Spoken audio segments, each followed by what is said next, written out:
अब तक आपने देखा सोनू जगह जगह काम करके अपना और अपनी बहन का ख्याल रखा करता था। एक दिन वो काम से लौट रहा था, तभी सोनू को एक कार ने टक्कर मार दी।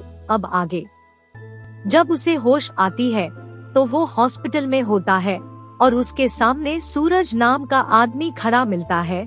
सोनू उस आदमी से पूछा कि मैं एक गाड़ी से टकराया, फिर मैं अस्पताल में कैसे आया? वो गाड़ी मेरी ही थी, मेरी वजह से आज तुम्हारा ये हाल हुआ है। तुम चिंता मत करो, मैं अस्पताल का बिल भर दूंगा।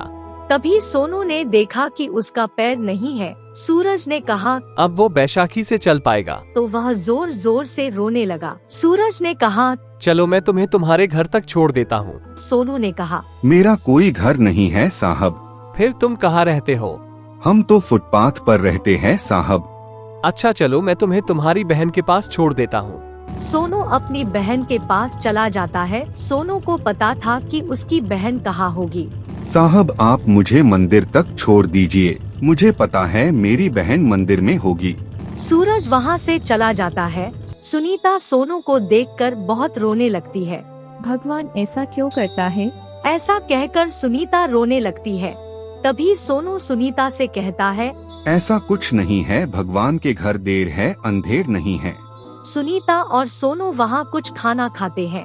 सोनू अपनी बहन सुनीता से कहता है अब उससे कोई काम नहीं हो पाएगा, अब हम लोग मंदिर के बाहर भिख मांगा करेंगे, उससे गुजारा हो जाएगा। ठीक है। अब सोनू और सुनीता मंदिर में उस रोज से भिख मांगते थे। अब ऐसे ही बहुत दिन बीत जाते हैं।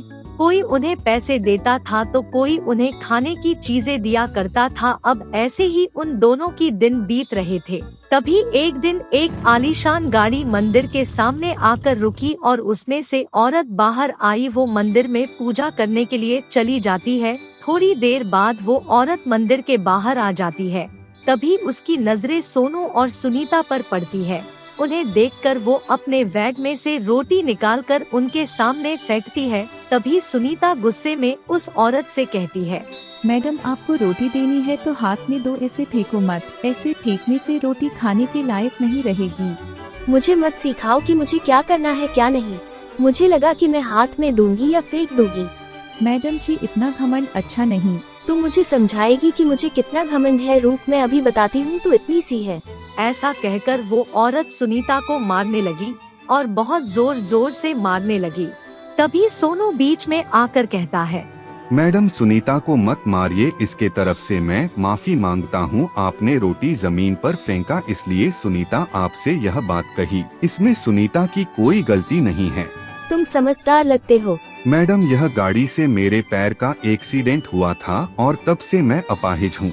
यह सुनते ही मैडम बहुत दुखी हुई और कहने लगी मेरे पति ने मुझे बताया था कि उनकी गाड़ी से किसी बच्चे का एक्सीडेंट हो गया है। अच्छा वो तुम ही हो।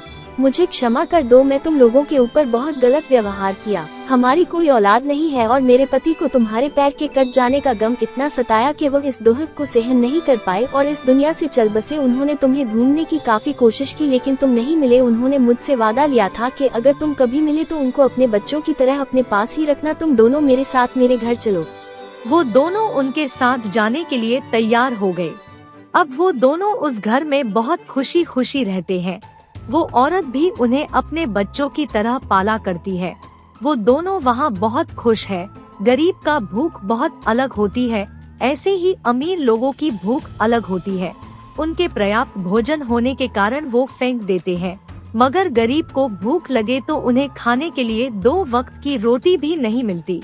इसी वजह से गरीब और अमीर लोगों की भूख अलग अलग होती है। इस कहानी से हमें यह सीख मिलती है कि गरीब होने के कारण उन्हें कष्ट नहीं देना चाहिए। गरीबों की हमेशा सहायता करनी चाहिए।